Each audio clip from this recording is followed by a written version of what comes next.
Welcome back to the second part of the August mock draft. So I hope you guys enjoyed the first part. I've got some pretty decent feedback on that, and I'll definitely take that on board in the September edition. But for now, we'll work on the second round and beyond. I'm going to start by saying there are a ton of bids in this part of the draft, and the picks are getting extremely convoluted. So if I miss a pick, then I apologize in advance because there's just so much to work through. But there's a lot of bids. At Gold Coast especially, they're swallowing up a lot of the third round, especially with bids for Euland, Annabelle, Coulson, etc. And there's a bit of direct bidding as well. So if a player is in a range of an existing pick to the club they're tied to, then I just have them directly taking them because I think there's not really any point in trying to evade the matched bid and whatever, because so much will change between now and November. So I've just got some direct bids as well, and I've got a lot of clubs passing towards the back end, and obviously picks being swallowed. So if I seem to miss a pick that should be assigned to your club, before you go into my comments, just have a look at the picks before and see what bids you guys have matched, because I'm not going to mention every pick that's being swallowed up. That's going to take forever. So if I miss a pick, go through the draft, see what bids you've matched, and if I genuinely have missed a pick, then let me know in the comments below. So without further ado, let's just get straight into it. And the other point just before we get started is that I'm not going to go into too much detail about the players that are already tied to clubs. Admittedly, I haven't watched them as much as the open pool players, and I'm not going to say that I have more knowledge about these players than the respective fan bases of their clubs. So I'm not going to describe those players. I'm just going to say the name and their range, and then I'll probably move on just to save some time as well. So West Coast have the first pick of the second round, and I've got them taking a rebounding halfback in Oscar Taylor. I think he's around 182 centimeters, and West Coast obviously took Tom McCarthy in the mid-season draft. I don't know if they have plans to move him into the midfield. That remains to be seen. But Taylor, either way, is a different play, pretty different player to McCarthy. They obviously are both rebounding halfbacks, but Taylor's a bit more of a speedier, small defender. It allows McCarthy to, I guess, be slightly more accountable, and also frees him up to play midfields. And it's also a best available pick, so I think Taylor's rising up draft boards. Very good user. Essendon on the board with back-to-back picks, and this is where the bidding starts getting crazy. So firstly, they directly bid on their own players, so this is Adam Swade. And then with their next pick, I've got them bidding on Collingwood's Zach McCarthy, so key forward. And then they bid on Sydney's Lachlan Carmichael, a midfield defender, accumulator, and they bid on St Kilda's Kai Fincher, who's risen up the draft order with his 26 disposal VFL performance last week. And then they bid on their own player, Hassan Elaka. So this is another direct bid. Yeah, I think Swade and Elaka are around the same range, and probably Swade's a bit more ahead. But yeah, I think the Bombers, given they have two picks in this range, I think it's a pretty appropriate area for them to just directly take them. But obviously this won't happen in the actual draft, but they're going to have to split their picks for equivalent DVI, and potentially have more selections towards the back end. But I'm not going to try and simulate that because, as I said before, there's going to be a ton of change. And then I have the Hawks on the board, and they're going to bid on Gold Coast's Kobe Coulson, so another inside mid. And then Collingwood's Thomas McGuan, who is another inside mid. And then the Hawks take Blake Odeshawn-Benia. So this is an open pool pick. And Odeshawn-Benia has been really impressive to me, at least. He's risen up the draft board for me. He's quite underrated. So he's got really nice AFL attributes, really nice mobility, athleticism. He's 183, 182 centimeters, so around 6 foot. But he's a really nice ball user. Kicks really good inside 50, and I think he provides Hawthorn with a really classy ball user in the front half. So they might not necessarily need a player like that, but I think he definitely complements their, the Watson, the deep small forward, and the Ginnivan. And then the Bulldogs are on the board, and I have them taking the ruckman Louis Emmett. So he's probably slid a little bit. I don't know if the Bulldogs really need a ruckman, but it's kind of just the best available pick. They have Lachlan Smith, Tim English. I don't know if they have any other ruckmen, can't think off the top of my head, but Emmett is probably the next best ruckman, pure ruckman behind Cooper Duff Tytler. I think he can also play a bit forward, so he's another ruckman who'd be able to benefit really well from the ruck rules. So being able to leap in the ruck contest. He's not over 200 centimeters, so he's a bit undersized, but I think his leap will be able to help him a lot at AFL level. And the Eagles are on the board, so I have them bidding on Gold Coast Bo Adensole first, so he's another inside mid contested clearance winner. And then the West Coast Eagles take Jack Dalton, who's a similar type of player, a bit smaller than Adensole. I think he had a double wrist injury early in the season, which was a bit freaky from the gym. He's 177 centimeters, so he's a bit small, and I have question marks over his kicking, but his ability to win the ball at the contest and also on the outside, it's very impressive. So I haven't been taken at this point, and I think the Eagles would be able to add him to their midfield. They obviously have Harley Reid as an X-factor mid, but I don't think they have that really reliable inside extractor. So I think he adds a kind of different dimension to that Eagles midfield going forward. The Dockers are on the board, pick 38, I believe, and they bid on Sydney's Harry Kyle, so a winger. He's, I think, played for their VFL as well, so I think the Sydney Swans will match that bid. And then the Dockers take Sam Swadling, so another inside mid, very high accumulator. There's a question mark over his kicking, in my opinion, but you can't deny his ability to win clearances and contested ball, epitomised in the championships, where he probably equated Fred Rodriguez's output, who I had going at pick 18. So he arguably could go a lot higher than this point, but I just have doubts over his kicking. So I think the Dockers would be happy to take a player like Swadling, probably as another layer behind Caleb Sarong as an inside mid. Then I have the Giants taking at pick 40 Zach Harding, so another ruckman at 199 centimeters. I think he's quite underrated. I think he has a lot of nice athletic attributes. Has shown that I think he'll be a long-term project at AFL level. Giants took Logan Smith from their academy last year, but I think Harding adds another layer behind Kieran Briggs. I think they were using Lachlan Keefe as a ruckman when Briggs was injured earlier this year, so I think another couple of developing ruckmen in Smith and Harding can't go astray. Then at pick 41, the Cats take Taylor Burns, so a Vic Country player. He's risen up the draft order quite quickly with his performances in the championships, but he's a very smart forward half player, very skillful, very tough as well. He probably thrives in an AFL environment. He's, I think, in a professional club like Geelong, he'd be able to really, I think, outperform the label of a pick 41. Alongside Stengel, I think they can form a really strong partnership. Stengel's more of that sidestep. Burns just really powerful and very skillful as well. Both bit different types were able to complement each other really well. Then the Giants are on the board and they've got back-to-back bids again. So first have them bidding on Fremantle's Toby Wan. I'm very impressed by Toby Wan. I think he's a really good player for WA. He has a lot of power.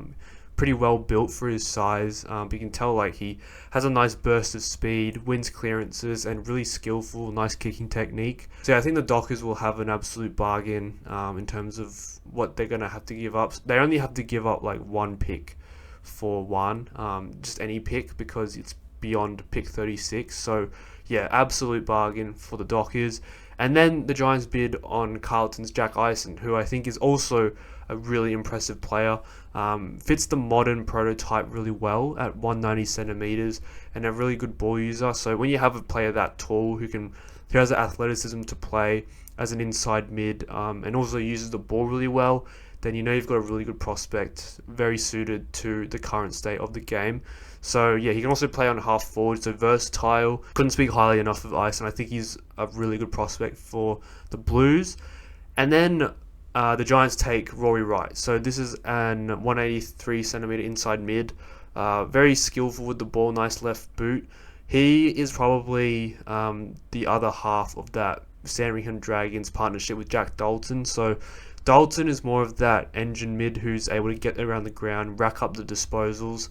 Rory Wright's more of that inside-outside player who uses the ball a bit better with his left boot. He's a bit taller, really good overhead for his size. So I think the Giants would be able to add him to their midfield mix. And I think he can start on the wing for them. So yeah, I think I had them taking Harley Barker in the first round.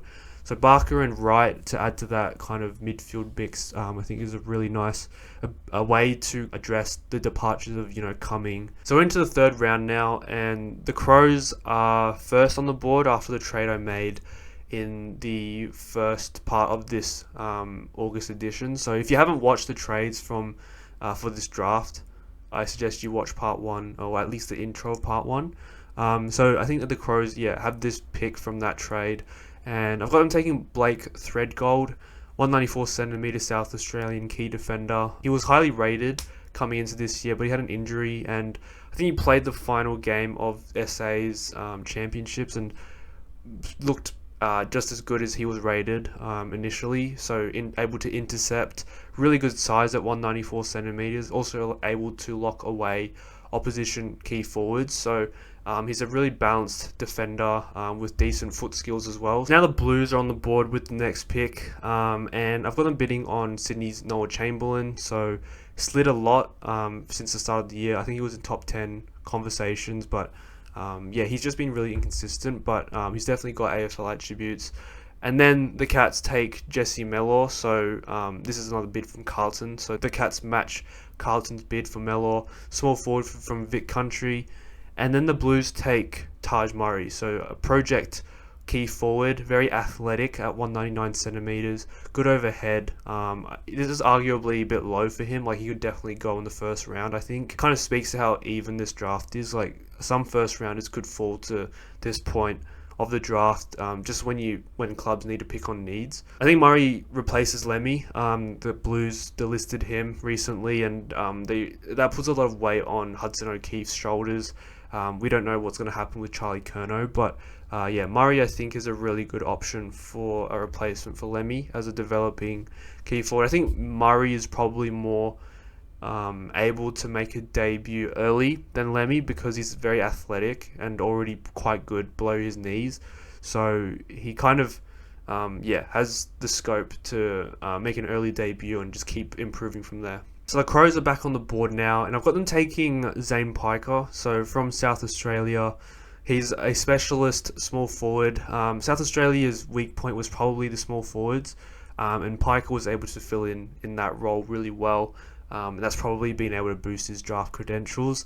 Powerful, fast. He probably makes an early debut if he gets drafted, and I think for the Crows this provides a replacement for the likes of Lachlan Murphy, who I do know Crows fans absolutely despise. So, Piker for Murphy I think is a really good deal with pick 49. And then the Eagles are on the board, and I have another direct bid coming in. So Charlie Banfield, really impressive player, 191cm forward. I think he kicked 3 goals, and 30 disposals in the Waffle Colts week 1 of finals. So I'm sure West Coast fans are across that.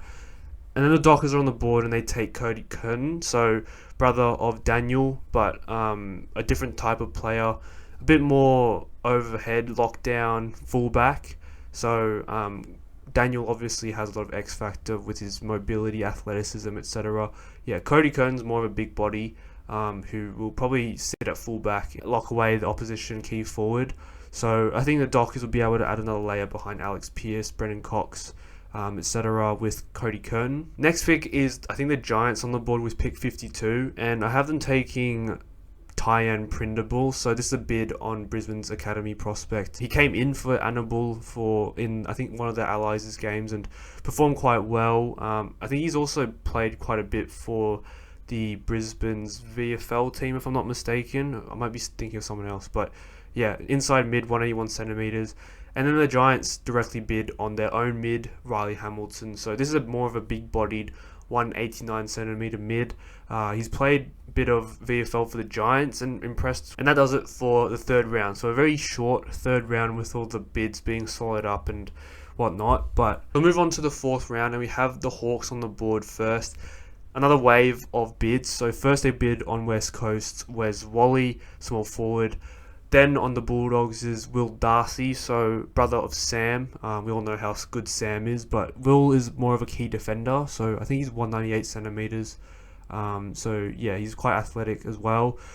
Richmond have a bid to match for Louis Kellaway from the Hawks, and then the Eagles match a bid for Kobe Evans from the Hawks. And the Hawks themselves take Hugo Mukunda, who is an 180 centimeter midfielder, performed quite well for Vic Country, quite an agile player, so he's got a nice turn of speed. Another fourth forward half player for the Hawks, and I think the question mark over Mukunda for me is his kicking. Like, I think he could definitely go a bit higher in the draft, but yeah, I think I just have doubts over his kicking. Like, he misses some easy targets at times, but he can also hit some really nice kicks. So I guess it depends on how much a club trusts their kind of development process for kicking. And then we'll move on to North Melbourne at pick 59. They take Hunter Holmes, so he's more of an outside midfielder. North Melbourne obviously have a ton of midfielders, but I think Holmes is a different type to all of them. So he's able to play on a wing. North currently have, I think, Dylan Stevens on one wing. I'm not even sure who the other winger is. I think they're delisting Bailey Scott. But yeah, I think Holmes, as an layer to that, could eventually overtake Stevens. Really nice aerobic capacity, much like his brother Max. Probably less inside and a bit shorter, but definitely a lot of scope in Hunter's game. Then at pick 60, I have the Saints on the board, and they take Finn Davis, so 188 centimeter half back. Racks the ball up in the Coates Talent League. Had a 37 disposal game for the Western Jets only like a couple of weeks ago. And admittedly, a lot of them are junk possessions, but that just means that he has really nice running patterns, and I guess his skill by foot can be questionable at times, but sometimes he can hit off some really nice inside corridor kicks, which is what you want from a halfback. So I think with his size especially gives him a point of difference, 188 centimeters. So yeah, I have the Saints taking him, especially with Naz moving inside mid. I think there is a spot in that defence up for grabs. Next up, I have the Blues on the board, and they bid on Brisbane's Isaac Waller, who I think is a key position player. And the Blues take Avery Thomas, so a 186 centimeter defender. He can both attack and also defend, so kind of think of Adam Sard as a guy who can defend and also get on the offense. So Avery Thomas, I think, is just a long-term successor to him. For a Tasmanian boy, so perhaps at risk of being poached by Tassie, but with a late pick at 62, I think there's very low risk for a pretty high upside player in Thomas, who can... I think his flaw is becoming a really diligent AFL lockdown medium defender, and his ceiling is obviously someone like an Adam Sard, who has had a very good career. So I think Hawthorn are up next, but I have them passing. So I move on to the Pies, and they take Max Kondogiannis. So 190 centimeter key defender, a lot of upside with him. He's shown an ability to intercept. He's not the tallest for a key defender, but he has nice skills, just really good in the air. So I think Collingwood can do with another key defender. And then the Cats are up next at pick 64. And I have them taking Thomas Burton, who has, I guess, slid a little bit. He definitely could go in the second round, but he's pretty vanilla as a player. Like, he's a defender who racks the ball up, can also go through the midfield, solid ball user, but he's, I think, only 184 centimeters. So there's plenty of these types of players in this draft, and the ones that I've picked ahead of him, they have a bit more, I guess, variety to their game. And Burton, albeit could be definitely a second round pick and prove me wrong, I think he's slides to this part of the draft, and yeah, the Cats will definitely snap him up. I think they can add another layer to their halfback line behind Humphreys, especially with Mitch Duncan also retiring, quite similar types of players. So I think we're into the fifth round now, and North Melbourne have the first pick, and I've got them taking Elliot Duffield, 193 centimeter key defender. I think there's a lot of upside for him, so he's a pretty good size for a key defender. I don't know if he ends up as a kind of centre half back or a third tall. If he ends up a third tall, he has a lot of good attributes to that. So he reads the ball really well in the air. He intercepts quite a bit. He's also able to lock down on a player. So I think his intercepting is the main standout in his game. He slid a little bit here because there are a lot of intercept defenders in this draft compared to the demand, in my opinion. So yeah, he's slid down here, but North Melbourne are a club in need of key defenders, and when you have a 193 centimeter intercept defender, I don't think you can kind of resist, especially if you're a club like North Melbourne. And the next pick, I think, is Melbourne. So I have Essendon passing. I have a bunch of clubs passing in this round. So if I don't call out your club, then I probably have them passing. So the Demons at 66 take Latrell Pickett. So mature age, small forward. I think he can definitely go a bit higher than this, but I'm not really sure where. So I have him going to the Demons. He is the cousin of Cozzy, I'm pretty sure. So that's not really the main factor here. I think the main thing is that Pickett is electric, dynamic, really good finisher in front of goal, comes in ready-made. So I think the Demons just need a bit more spark in that forward line, frees up Cozzy to play a bit more midfield, and makes the forward line less dependent on him, because I think Latrell can definitely play a leading role in an AFL forward line if he gets given the opportunity. And we finished the draft off with obviously two bids. Like, how else could you finish it? It has to be bids. So the Suns take Jai Murray and Dockers take Tom Phillips as a midfielder. So that does it for the second part of the draft and the August edition of the mock draft. So a lot of work has gone into this, so I hope you guys enjoyed. Make sure to leave feedback in the comments, because I definitely think I've missed some players. There's guys like Noah Roberts-Thompson, Luke Candy, Jesse Nye, Liam Heatherton, Sam Ainsworth, Xavier Bammert, Jet Delitz, who I think all could have an opportunity. Obviously, there's a rookie draft as well, but I'm not going to mock that. That's ridiculous. So, yeah, if a player misses out, I'd probably rate them as a rookie player. But yeah, definitely leave comments in regarding who you think your club should take. Whether you should go for a player that has gone below your club's picks, or even if your club might ignore one of your academy players, because there's a lot of players, especially going to the Gold Coast and I think the Lions and GWS. There's a few picks that now that I look back on it, like, might change it up. Like, I think I have the Hawks taking several forward half medium players, which I don't know if they would want to do that. Maybe they want some halfbacks or something. And then Giants taking a ruckman when they have Logan Smith, I don't know, maybe. And then, yeah, there's some other things that I might change for September. So, yeah, I'll definitely take on feedback if you guys provide it. And with that being said, I'll leave the video there. Thank you for watching. Make sure to leave a like, subscribe for the next September mock draft. And if you're a St Kilda fan, definitely subscribe as well. And I'll see you guys in the next video.